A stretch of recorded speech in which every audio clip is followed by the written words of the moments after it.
ननद हो तो ऐसी। पूनम परिवार की लाडली बिटिया या फिर यूं कहें कि परिवार की आन बान और जान। जब घर में होती तो ऐसा लगता मानो घर में आसमान टूट पड़ा हो। घर में इधर उधर धमाचौकड़ी करना और खूब सारी बातें करना उसके पसंदीदा कामों में से एक था। पूनम के दादाजी पूनम को बहुत प्यार करते थे, लेकिन आजकल उन्हें पूनम की एक चिंता और खाई जा रही थी, और वो थी पूनम की शादी की चिंता। बस दादाजी अब हर परिवार में पूनम का ससुराल ढूंढते, लेकिन पूनम को शादी नाम से ही इतनी चिढ़ थी कि शादी का नाम सुनते ही वह गुस्सा होकर मुंह फुलाकर दूसरे कमरे में बैठ जाती है। थोड़ी देर में उसका गुस्सा खुद पे खुद उतर जाता और वो वापस अपनी धमा चौकड़ी में व्यस्त हो जाती। काफी खोजबीन के बाद पूनम के दादाजी को कोई ऐसा परिवार नजर नहीं आया जहां वे अपनी लाडली बिटिया की शादी कर सकें। इसलिए उन्होंने अपने बचपन के दोस्त से इस बारे में राय लेने का निश्चय किया। बस फिर क्या था, वे अपने दोस्त अमरजीत से मिलने कानपुर की ओर निकल पड़े। अगले दिन जब वह कानपुर पहुंचे तो अमरजीत ने स्टेशन पर ही उनके लिए गाड़ी भेज दी थी। 15 साल बाद अपने बचपन के दोस्त से मिलने के लिए वे भी बड़े उतावले थे। गाड़ी धीरे से कानपुर की ओर बढ़ी। बड़ा सा बंगला, उसमें बगीचा, गाड़ियां, नौकर चाकर देख दादाजी का मन खुशी से भर गया। इन 15 सालों में अमरजीत ने कितनी तरक्की कर ली है। नहीं तो 15 साल पहले अमरजीत के पास क्या था। बस यही सब सोचते सोचते पूनम के दादाजी अपने दोस्त के बंगलो पहुंच ही गए। गाड़ी की हॉर्न की आवाज के साथ ही अमरजीत घर के बाहर अपने दोस्त के स्वागत के लिए आ गए थे। अपने दोस्त को गले लगाकर वे दादाजी को अंदर ले गए। घर अंदर से भी काफी शानदार था। अपने दोस्त की संपन्नता को देख पूनम के दादाजी भी फूले नहीं समाये। चाय नाश्ते के बाद अमरजीत ने उनके खास दोस्त से आने का कोई खास कारण पूछा। दादाजी ने पोती की शादी के लिए एक अच्छा सा परिवार ढूंढने का काम सौंपते हुए का फोटो अमरजीत के हाथ में सौंप दिया। अमरजीत भी अपने बेटे विक्रम के लिए एक सुयोग्य कन्या की तलाश में थे।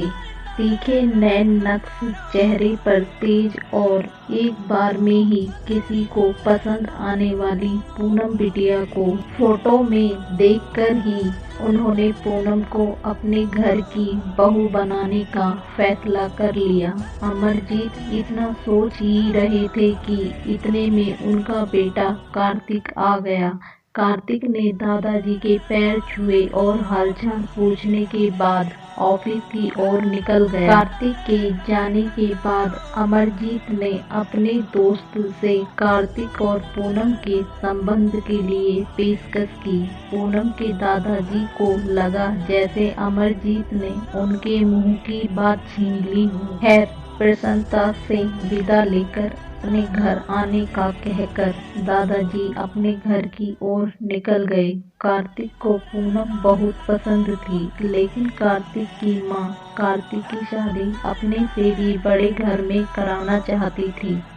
लेकिन कार्तिक के मनाने पर वह मान गई और तय समय पर कार्तिक और पूनम की शादी हो गई। ससुराल में पूनम के सास ससुर, कार्तिक के बड़े भैया भाभी और पूनम की ही उम्र की एक ननद भी थी, सुरभि। अपनी सादगी और सबका अच्छे से ख्याल रखने के कारण पूनम ने घर में सबके दिलों में जगह बना ली, लेकिन अपनी तमाम कोशिशों के बावजूद अपनी सासू माँ का प्यार पाने में असफल रही। वह पूनम के हर काम में कुछ न कुछ गलती निकाल ही देती थी।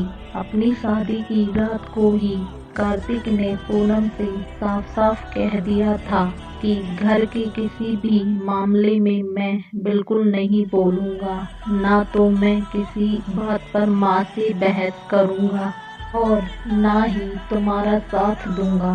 तुम्हें अपनी समझदारी से ही काम लेना होगा। लेकिन पूनम की लाख कोशिशों के बावजूद भी सासू माँ के व्यवहार में कोई परिवर्तन नहीं आ रहा था।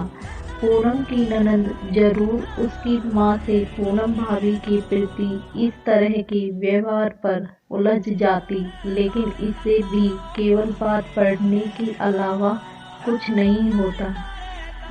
इसी तरह करीब 1 साल निकल गया। पूनम और कार्तिक को जुड़वा बेटियां हुई। यह समय पूनम के लिए अग्नि परीक्षा का समय था। पूनम का दर्द पूनम के लिए आंसू बन गया था।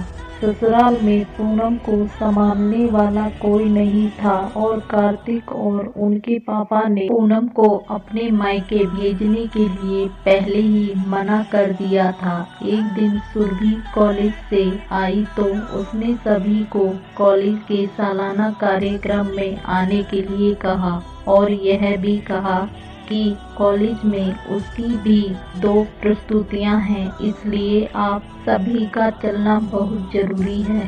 खैर, ना चाहते हुए भी पूनम को अपने दोनों जुड़वा बेटियों के साथ सुरभि के कॉलेज जाना पड़ा। कार्यक्रम की शुरुआत में गीत संगीत की कई प्रस्तुतियां हुई। उसके बाद मॉडलिंग राउंड शुरू हुआ। दर्शकों ने तालियों के साथ सभी का उत्साहवर्धन किया। मॉडलिंग में सुरभि ने भी हिस्सा लिया था। आखिरी राउंड में रागिनी के साथ 4 और लड़कियों को सेलेक्ट किया गया, जहां सभी से जज द्वारा एक सवाल पूछकर विजेता घोषित करना था। सवाल जवाब का दौर शुरू हुआ।